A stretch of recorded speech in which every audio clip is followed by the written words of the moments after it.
5 نمازوں کے ساتھ 5 سورتیں پڑھنا اس کے 5 فائدے ہیں۔ فجر کی نماز کے بعد سورہ یاسین جو شخص پڑھتا ہے اللہ اس کے معاملات اپنے ذمے لے لیتے ہیں، یعنی اس کے تمام کام کاج اللہ اپنی قدرت اور رحمت سے پورے کریں گے۔ ظہر کی نماز کے بعد سورہ فتح انا فتحنا لک فتحا مبینا، جو آدمی اس کے پڑھنے کا اہتمام کرتا ہے سورہ فتح کو، اللہ اس وقت تک موت نہیں دیتے جب تک حج عمرہ نہ کر لے۔ تجربہ کر لو۔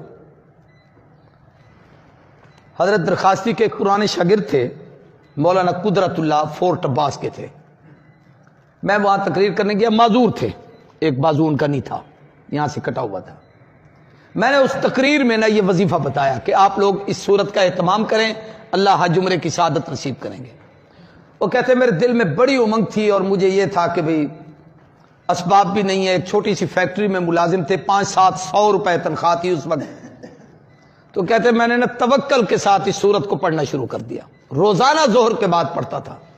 سال نہیں پورا ہوا تھا پڑھتے پڑھتے، کہ لگے فیکٹری مالک نے ایک دن مجھے بلا کے کہا مولانا صاحب آپ کا وہ پاسپورٹ وغیرہ بنا ہوا ہے۔ میں کہ جی غریب آدمی ہوں، میں نے کوئی باہر سفر پہ جانا ہے کہ پاسپورٹ بنوں؟ کہ لگے نہیں میں پیسے دیتا ہوں، آپ پاسپورٹ تو بنوائیں، اللہ آپ کے لیے کوئی آسانی فرما دے۔ کہتے جی اس کے پیسوں سے میں نے پاسپورٹ بنوایا، اس نے مجھے پاسپورٹ لے کے جی ویزا لگوا دیا، خرچے بھی دیا، سفر خرچ بھی دیا، ٹکٹ بھی دیا، 10 روپے بھی میرے خرچ نہیں ہوئے، جیسے گیا تھا اسی طریقے سے سفر کر کے واپس آیا، بلکہ وہاں سے اللہ نے جو نعمتیں دی وہ بھی ساتھ لے کے آیا۔ پھر اس نے مجھے فون کر کے کہا مبارک ہو، میں نے اس صورت پہ عمل کیا، اللہ نے میرا کام بنا دیا۔ راولپنڈی کے ہمارے ایک دوست تھے، اس نے ایک دفعہ مجھے فون کیا کہ میں نے اس صورت کو ظہر کے بعد پڑھنے کا اہتمام کیا، تو کچھ عرصے کے بعد سعودی عرب سے میرے ایک عزیز کا فون آیا کہ میں آپ کو سپانسر بھیج رہا ہوں، آپ عمرے کے لیے آئیں۔ تو میں پڑھتا تھا روزانہ اس صورت کو، اس کا پیغام آ گیا، میں نے تیاری کی، میں عمرے پہ چلا گیا، پیسہ اس نے بھیج دیا تھا۔ اس نے کہا میں نے خواب دیکھا کہ مجھے کوئی آدمی کہہ رہا ہے یار وہ تمہارا عزیز رشتہ دار ہے، غریب ہے، اس کی تمنا ہے، اللہ نے تجھے توفیق دی ہے تو اس کو عمرہ نہیں کراتا۔ اب وہ کوئی بزرگ مجھے کہہ رہا ہے، میں نہیں سمجھا وہ کون تھے، یہ اس نے وضاحت بھی نہیں کی۔ تو کہنے لگے اس نے وہ سپانسر بھیج دیا، میں عمرہ کر کے آ گیا۔ یہ تجربات ہوتے ہیں، تو اگر اعتماد سے آدمی کرے تو فائدہ ہوتا ہے۔ عصر کی نماز کے بعد سورہ نبا، عما یتساءلون پارے کی پہلی سورت۔ آج کل اس سال وظیفے بڑے لکھ رہے ہو، اتنے وظیفے میں نے پہلے کبھی نہیں لکھوائے۔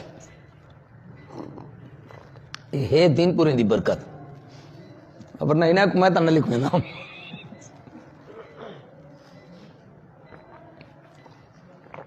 کچھ وظیفے میاں صاحب کے پاس بھی ہیں، وہ ان سے پوچھنا، جس کی شادی نہ ہو نا یہ تویز دیتے ہیں۔ دین پور میں ایک جمعرات ہوتی ہے، اس کو کہتے ہیں چھڑیں دی جمعرات، چھڑے سمجھتے ہو، اکیلے جو ہوتے ہیں۔ اس رات اتنے لوگ جمع ہوتے ہیں جس کی حد نہیں، صبح کو لائن لگی ہوتی ہے، سب کو میاں صاحب نام پوچھ کے تویز لکھتے جاتے ہیں، دیتے جاتے ہیں، کام ہو جاتے ہیں۔ تویز کی تو پتہ نہیں اجازت دینا دیں میاں صاحب آپ کو، لیکن وہ یہ ہے کہ تویز لکھ دیں گے آپ کی شادی ہو جائے گی جن کی نہیں ہوئی۔ اچھا توجہ کریں، عصر کی نماز کے بعد سورہ نبا، اس کے پڑھنے کا فائدہ یہ ہے کہ اللہ تعالیٰ قیامت کی ہول ناکی سے محفوظ فرمائیں گے، کیونکہ اس کے آخری رکوع میں جنت اور جہنم کی کیفیات ہیں، اور شروع میں اللہ کی توحید ہے ساری۔ مغرب کے بعد سورہ واقعہ رزق کی برکت کے لیے، عشاء کے بعد سورہ ملک قبر سے، عذاب قبر سے نجات کے لیے۔